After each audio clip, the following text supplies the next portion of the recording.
Oui, comme vous l'avez dit, hein, ce sont des séries d'animations politiques que nous avons commencé à dérouler à la suite de l'Assemblée générale de remobilisation de notre mouvement qu'on avait tenu au mois d'octobre dernier. Et comme vous le savez, à l'issue de cette Assemblée générale, nous avons mis en place un programme d'animation politique qui va nous amener à travers des tournées dans les différents quartiers où sont implantés le mouvement. Et aujourd'hui, c'est le tour du quartier Périssac où nous sommes venus donc pour lancer cette série d'animations politiques. Une animation politique que nous avons voulu organiser sous le sceau de la vulgarisation des orientations sociales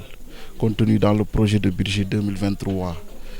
qui, comme vous le savez, consacre une part essentielle à des mesures visant à soulager les populations, les ménages, face à la cherté des denrées de première nécessité, qui sont une cherté aujourd'hui qui est la conséquence de la crise ukrainienne, qui fait qu'aujourd'hui, pratiquement tous les pays du monde traversent des difficultés sur le plan social. Et on le sait, dans ce contexte, le président de la République, contrairement à beaucoup de gouvernements qui ont supprimé ou ont diminué des subventions, a décidé de consolider ces subventions, de les renforcer en consacrant presque 45% du budget 2023 à ces mesures sociales. Et j'en veux pour preuve les dernières concertations nationales contre la vie chère qui ont permis d'arrêter une dizaine de mesures sociales en faveur des populations pour réduire les prix des denrées de première nécessité, les prix du loyer et le prix de certaines prestations scolaires et autres. Autant de choses qui ont un impact pour les populations et c'est la raison pour laquelle nous, dans le cadre de notre mouvement, nous avons décidé de mettre le focus sur la sensibilisation, sur la vulgarisation et sur la promotion de ces mesures afin que les populations qui en sont les bénéficiaires puissent s'approprier de ces mesures et pouvoir toujours compter sur le président de la République qui est un président qui a un intérêt, qui accorde un intérêt extrêmement important pour la cause des ménages les plus défavorisés. C'est le sens de cette tournée et nous remercions les responsables de Périssac qui ont fait une très grande mobilisation en dépit des contraintes de temps, de l'agenda chargé, qui ne leur a pas permis véritablement de mobiliser. Et nous avons écouté les femmes, les jeunes, les vieux qui ont exprimé en tout cas leur remerciement face aux actions sociales du président de la République, mais également qui ont témoigné de beaucoup de choses à l'égard de leurs responsables et nous nous en réjouissons, mais également qui nous ont exprimé beaucoup de doléances que nous comptons prendre en compte avec ces responsables-là afin de toujours être aux côtés des populations. Je pense que l'occasion également a été pour nous de faire aussi le point sur la préparation de l'opération de vente des cartes que le parti a lancée. Je pense que quasiment depuis 2 semaines, le mouvement s'est engagé dans une phase de recensement, en tout cas, en attendant l'arrivée effective des cartes. Et je pense que cette tournée aussi m'a permis de faire un peu l'état des lieux avec les différents responsables qui ont démarré les inscriptions. Et je voudrais d'ores et déjà que véritablement c'est une grande satisfaction qui m'anime, puisque le constat montre nettement que véritablement tout le monde est engagé et que nous pensons que le mouvement And Liggéeyal Sa Gox apportera une contribution significative au quota, en tout cas, que le parti a bien voulu assigner à la commune de Ziguinchor. Pour le moment, nous attendons le superviseur qui sera là certainement dès la semaine prochaine. Donc je crois que c'est à l'issue de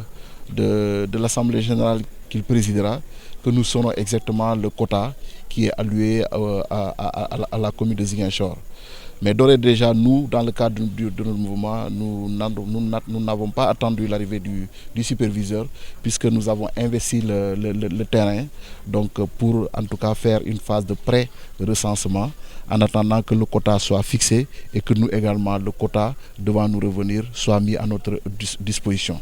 L'un des objectifs recherchés effectivement à travers ces séances d'animation politique, c'est de sensibiliser les populations sur l'importance des mesures sociales que le président de la République accorde aux populations de façon générale.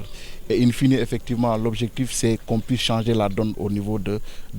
Ziguinchor. Je pense qu'aujourd'hui, nous détenons la majorité au niveau national, même si Ziguinchor contribue pour peu donc, à l'obtention de cette majorité. Mais nous pensons effectivement qu'à travers la communication, à travers les descentes à la base, à travers ces contacts rapprochés avec les populations, celles-ci pourront avoir la bonne information par rapport aux réalisations du gouvernement, par rapport aux aspirations du président de la République pour la Casamance, en termes donc, de paix, en termes de mesures sociales, en termes de mesures économiques, pour que les Casamancés soient suffisamment au courant et au fait des actions de l'État, afin qu'ils puissent aujourd'hui participer à cette dynamique nationale qui, chaque fois, permet au président de la République d'avoir la majorité, en tout cas à l'issue des élections. C'est le souhait et nous allons y travailler. Et je pense que si chacun des responsables respecte les consignes du président de la République, à savoir la descente vers la base, à travers l'animation politique, à travers la proximité vis-à-vis des populations, je pense que ces efforts-là réunis pourront permettre en tout cas de renverser la tendance au niveau des Ziguinchor. Mais c'est Macky Sall, au regard en tout cas pour nous de la Casamance, au regard de tout ce qu'il a fait pour la Casamance, au regard de son bilan pour la paix, qui est vraiment un facteur de développement qui est le plus important. Donc, au regard également des efforts importants qu'il a consentis pour désenclaver la Casamance sur le plan terrestre, aérien et maritime, au regard aussi des mesures incitatives qui ne cessent de déployer depuis 2018 pour créer les conditions d'une relance des activités économiques en Casamance, au regard aussi des importants projets qu'il ambitionne pour transformer et valoriser les potentialités de la Casamance qui pourrissent, n'est-ce pas, qui se dégradent. Donc je pense au projet Agropole. Nous pensons que véritablement le pacte de confiance qui doit nous lier au président de la République doit être renouvelé en 2024 pour que la Casamance puisse continuer à bénéficier en tout cas des retombées positives du gouvernement du président Macky Sall. C'est pourquoi je pense qu'à l'unanimité, je pense aujourd'hui, donc nous sollicitons, nous souhaitons et nous exigeons d'ailleurs même cette candidature qui est une forte demande des populations de la Casamance.